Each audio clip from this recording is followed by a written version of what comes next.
कौन सी पार्टी है जो किसान की बात सुनती है? जो किसान की बात सुनेगा वो हमारे ऊपर राज नहीं, करेगा। आपने कहा कि दोनों पार्टियां नहीं थी, वो पार्टी कौन सी है जो किसानों की बात सुनती है? वो पार्टी तो अब कोई नई आएगी, ऐसी किसान की पार्टी बन के नई जब जब जब मुद्दा उठाते हैं ऐसी पार्टी आएगी। अब हमारे किसानों को अगर लागत मूल्य हनुमान बेनीवाल अपने आप को किसान का बेटा कहते हैं, सचिन पायलट अपने आप को किसान का बेटा कहते हैं, ये तमाम नेता हैं अपने आप ये सभी है ना वोट लेने के लिए किसान के बेटे बनते हैं, पर वो वोट लेके फिर घर बैठ जाते हैं, फिर वो वापस आके हमारे तरफ नहीं झांकते हैं। हनुमान बेनीवाल जी ने क्यों नहीं उठाया ईआरसीपी का मुद्दा? केंद्र में उठाना चाहिए था उनको, वो भी आज लोकसभा के हैं, उन्हें उठाना चाहिए। सचिन पायलट को राजस्थान में उठाना चाहिए। कितनी बार विधानसभा में बैठा सचिन पायलट, क्यों नहीं उठाया? यदि किसान के बेटे होते तो उठाना चाहिए था ना उनको। कौन है फिर ऐसा आदमी राजस्थान की राजनीति में जो किसान का बेटा है, जो किसानों के मुद्दे उठाता है? किसान का जो मुद्दा उठाएगा, मनोहरलाल जी, किसान का मुद्दा देखिए जो उठाने वाले थे उनको हटा दिया गया। ये निर्णय तो किसान अपने आप ही कर देगा। समय आने पर थोड़े से दिन और बचे हैं, और अगर ये इन दिनों में अगर किसानों की समस्याओं पर इन्होंने ये किया तो हमारा तो एक ही नारा है, जो किसान हित में काम करेगा वही देश पर राज करेगा। किसान का बेटा भी भारतीय जनता पार्टी का प्रदेश अध्यक्ष था, उसको 6 साल तक रगड़ा है बीजेपी ने। जब किसान का समय आया सतीश पूनिया को और टाइम आया तो उसको हटा दिया। क्यों हटा दिया गया? क्योंकि वह किसान का बेटा था, किसान के हित की कुछ सोचता, किसान को घरों में जाता उनके दुख दर्द को बोलता, इसलिए उसको हटाया गया। ये राजाओं की सरकार बनाना चाहते हैं। क्यों? आज तो भारत लोकतंत्र है, भारत में लोकतंत्र है। किसान का बेटा बनना चाहिए देश का प्रधानमंत्री। देश का प्रधानमंत्री श्री चरण सिंह जी को बनाया, 24 दिन रखा। क्यों रखा 24 दिन? क्योंकि किसानों की सुधा आ जाती। किसान भवन बनाया था एक, किसानों को उसी में इनके तिलमिली लग गई। और आप जो मीडिया वाले हो, हम दिल्ली में बोल के आए, आज आपसे कह रहे मेरे इन शब्दों को आप बिल्कुल नहीं चलाओगे, क्योंकि ऊपर से बैन है। नहीं, हम चलाएंगे। आप चलाओ तो बोलो। प्रधानमंत्री देश है वो नहीं थे चरण सिंह जी, 24 दिन में क्यों हटाए उनने? वो भी तो किसान का बेटा था।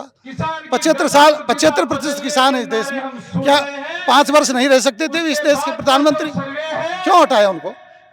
ये बड़े लोगों की साजिश है।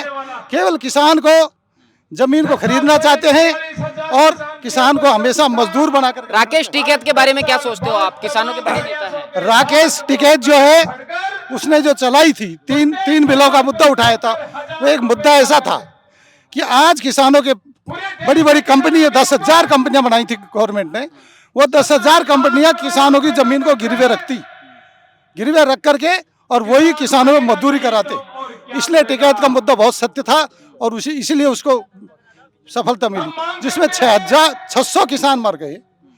क्या इनका एक आदमी मरा है? कहीं एक आदमी मरा है क्या? प्रधानमंत्री का बेटा कहीं कोई कुत्ता भी मरा है क्या? 600 किसान क्यों मरे? इसका जवाब अब जनता देगी। अब जनता देगी इनको।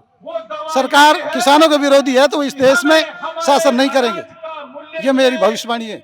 आप इसको बोलो। कहाँ से आए हैं? झालावाड़ जिला। कौन है राजस्थान में किसान का बेटा जो किसानों के मुद्दे उठाता है? किसानों के मुद्दे तो मेरे हिसाब से दोनों सरकारों में ये एक सिक्के के दो पहलू है। हर 5 साल में सिर्फ किसानों को 5 साल में तुम लूटो, 5 साल में लूटूंगा। दोनों सरकारें, मेरी नजर में तो दोनों सरकारें सिर्फ किसान विरोधी है। तो फिर कौन सी सरकार आनी चाहिए? कौन सी पार्टी है जो किसानों की? पार्टी विशेष नहीं, पर व्यक्ति का नाम बताइए। व्यक्ति, इन्होंने कहा है कि सतीश पूनिया किसान के बेटे थे। हाँ मैं मानता हूँ कि सतीश पूनिया किसान के बेटे थे, और बेटे थे क्या, वो है ही सही। और वैसे महारानी साहिबा है, अब ये तो वैसे ही महारानी है, उनको किसानों की पीड़ा पता नहीं।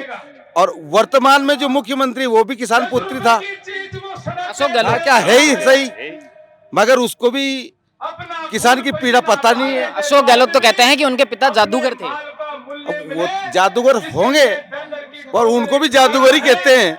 ये थोड़ा सा, अगर वो कहते हैं कि वो जादूगर है, वो भट्टा बेचने नहीं आए, तो हमारा उनसे हाथ जोड़ के करवट निवेदन है दंडवत कि आप एक छोटा सा जादू कर दीजिए जो किसान को 10 घंटा दिन में बिजली मिल जाए, हर किसान को पर्याप्त पानी मिल जाए और हमारी लागत का लाभकारी मूल्य मिल जाए। ये बहुत बड़ा जादू समझेंगे हम। जादूगर माने अभी घर में शाम को 6 बजे बिजली कटती, रात की 10 बजे तक बिजली नहीं आती है, एक पीस भी नहीं आता है, कोयला कूट जाता है।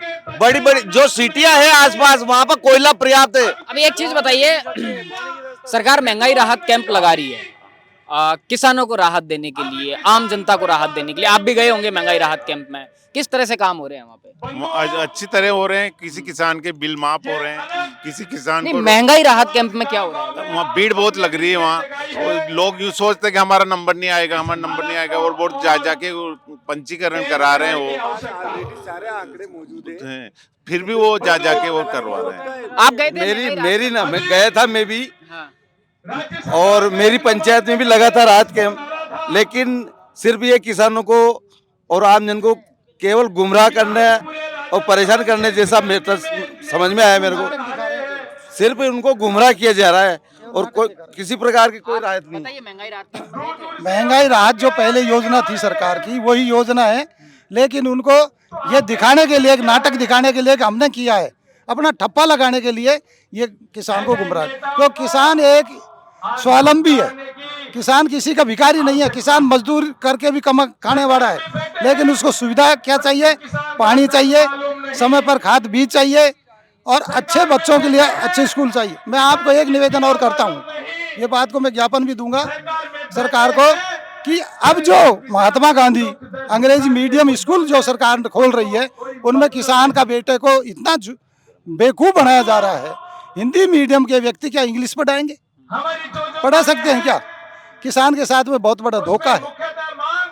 एक 2 दिन उसको पूछा, 2 क्वेश्चन पूछे, इंग्लिश मीडियम पकड़ा दी।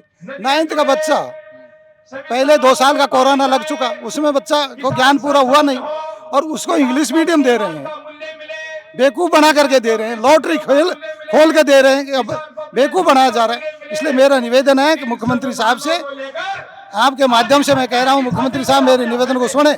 यदि नहीं सुनेंगे तो मानव अधिकार में आयोग में मैं स्वयं अपील करूंगा कि भारत राजस्थान में किसानों को बेवकूफ़ बनाया जा रहा है। तो राजस्थान भर से इस आंदोलन में शरीक होने के लिए आए हुए ये किसान हैं। इनके बहुत सारे मुद्दे हैं, बहुत सारी बातें हैं। पानी का मुद्दा है, कर्जमाफी का मुद्दा है, खाद बीज का मुद्दा है। राजस्थान से जुड़ी तमाम अपडेट जानने के लिए देखते रहिए think 360। Video journalist Lalchand Goswami के साथ लोकेंद्र किलानत, जयपुर।